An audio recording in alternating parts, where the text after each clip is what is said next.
with you, pare. Bading na bading sa'yo. Pero hindi, ano tingin? May palagay mo lang.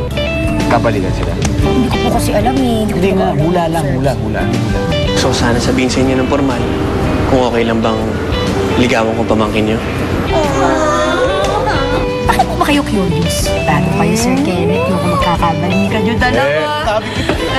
Eh, wala akong maapektuhan doon. Wala akong pakialam doon. Magkabalikan sila kung gusto nila. Sagutan sila, wala akong pakialam doon. Out ako dyan. Tita, tingin ka. Yan Chito na yan, I think you should ban him from this club.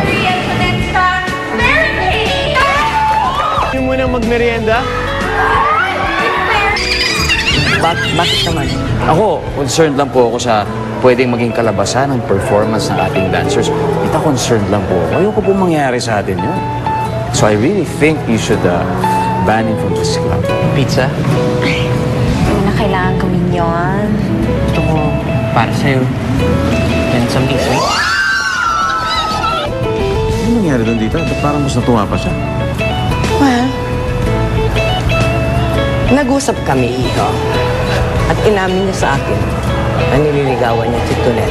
Pero parang hindi naman niya pababayaan ang roommate mo. He even asked permission kung pwede raw lagi na siya rito. Pumayag naman ako dahil seems like a nice guy. Actually, I like him. Dahil hindi raw niya guguluhin ang trabaho ni Tonet. So you do not have to worry, darling. Chill. Okay.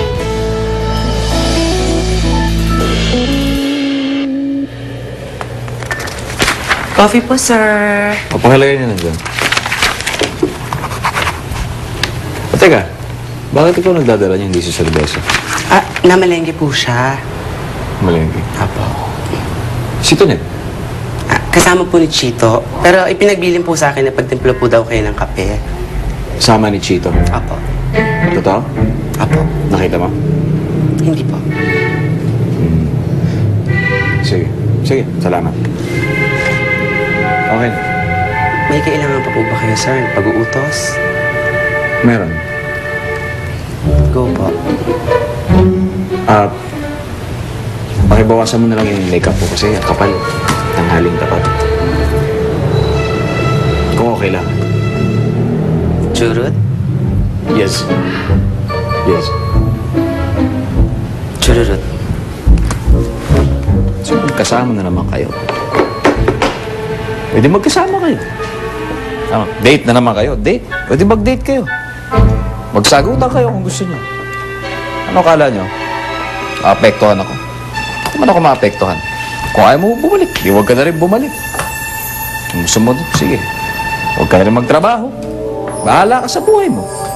Hindi ka talaga natututo. Pinapangaralan ka na. Sabihan ka na nga. Sige, baka lokohin ka lang yan. Ano? Sige. Apektado. Bakit kinakausap mo ang sarili mo? Tita. Hi, Kenneth. May sasabihin ka ba sa akin? Ha? Haba ng buhok mo, Bes! Natisod mo talaga tong si Chito, ah. Kung sa totoo lang, eto yung sinasabi, Pumpkin, na ang ganda-ganda mo. Eh, teka, Bes, nasagot mo na ba yung si Police Pogi na yan? Ano naman? Kakaligaw pa lang sa akin.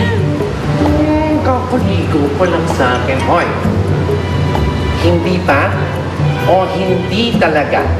Tapatin mo ako, Pumpkin. Bet mo din siya, no? Okay naman siya.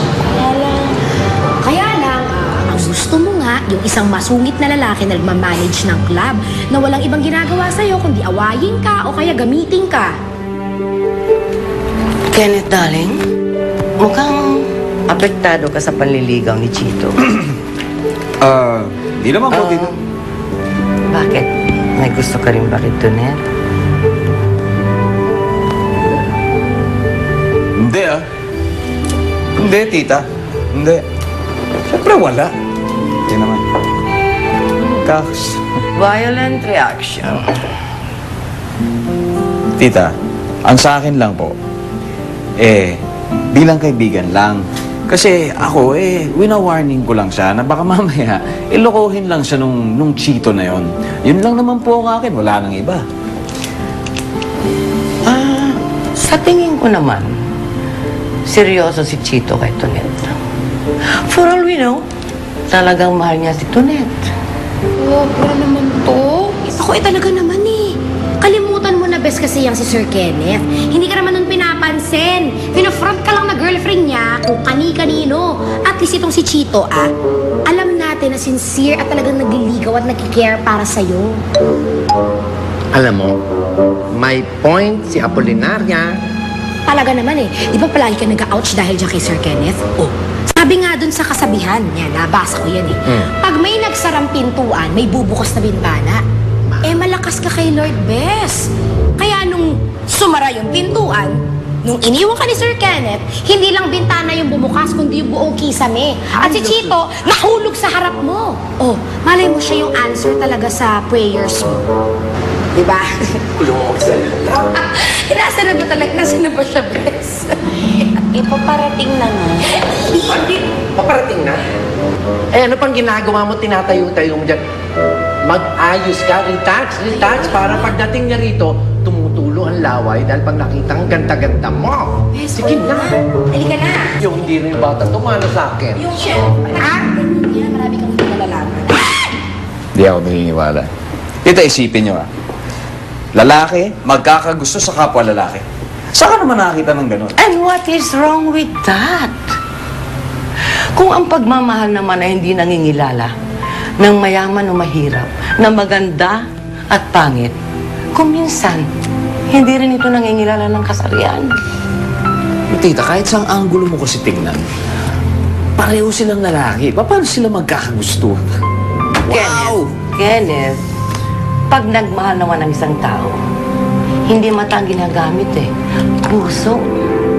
Kung nararamdaman ng puso, na yung taong yun ay para sa kanya. Hindi na mahalaga kung babae ba siya, lalaki o crossdresser pa.